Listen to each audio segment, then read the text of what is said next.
and even to other essential industries like farming and ranching due to their natural methane emissions. Take, for example, the Securities and Exchange Commission's proposed climate disclosure rule. This regulation would require publicly traded companies to disclose information not only about their own greenhouse gas emissions, but also in many cases about those of their suppliers and even their customers. It would also require companies to determine the effects of climate-related risks on each line item of their consolidated financial statements. Now, there are multiple problems with this rule.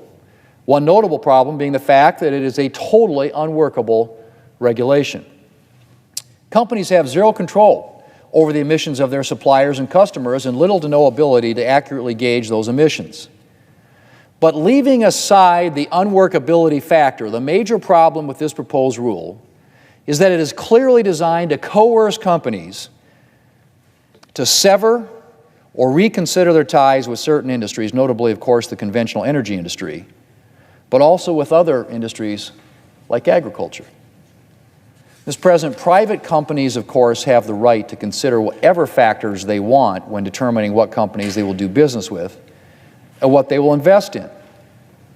But the federal government should not be putting its thumb on the scale. Good evening, friends. Happy Friday to all of you. New information has just been released.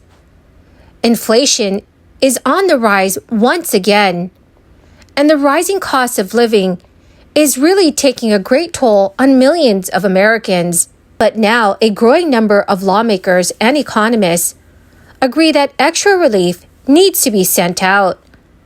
And so far, new tax credits for seniors have been approved. My friends, please make sure that you watch till the end of this video to see if you qualify for extra financial assistance. Also, I will be announcing the 2 winners of today's Walmart gift card giveaway in a video later today.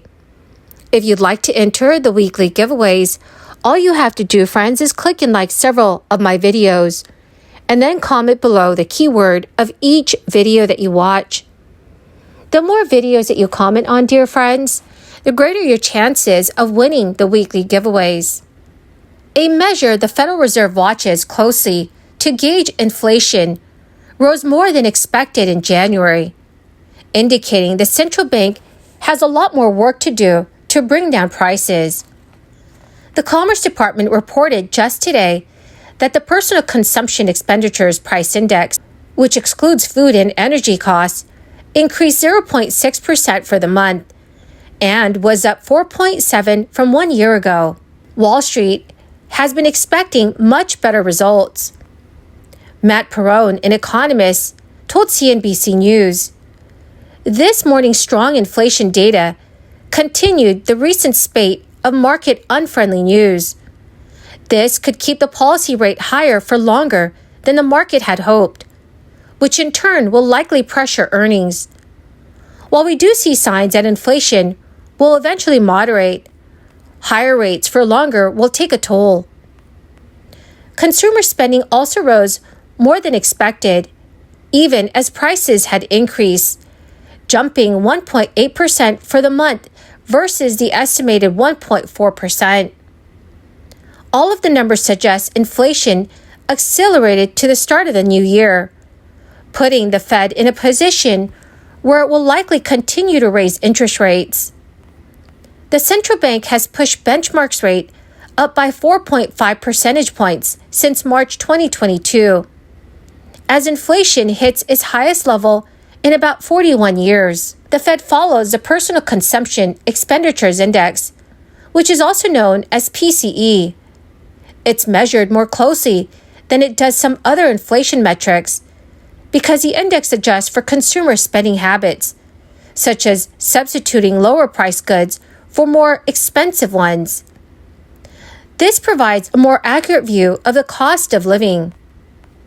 Many policymakers tend to focus more on core inflation, as they believe it provides a better long-run view of inflation, though the Fed officially tracks headline PCE. Much of January's inflation surge came from a 2% rise in energy prices. Food prices increased 0.4%, Goods and services both rose 0.6%. Earlier today, Cleveland Fed President Loretta Mester noted in a CNBC News interview that there has been some progress made, but the level of inflation is still too high. Right now is a very difficult time for millions of Americans. That is why it is extremely important for lawmakers on the state and federal level to approve more additional aid for Americans. The state of Missouri has proposed a new bill that aims to provide much-needed tax relief to the seniors of Missouri.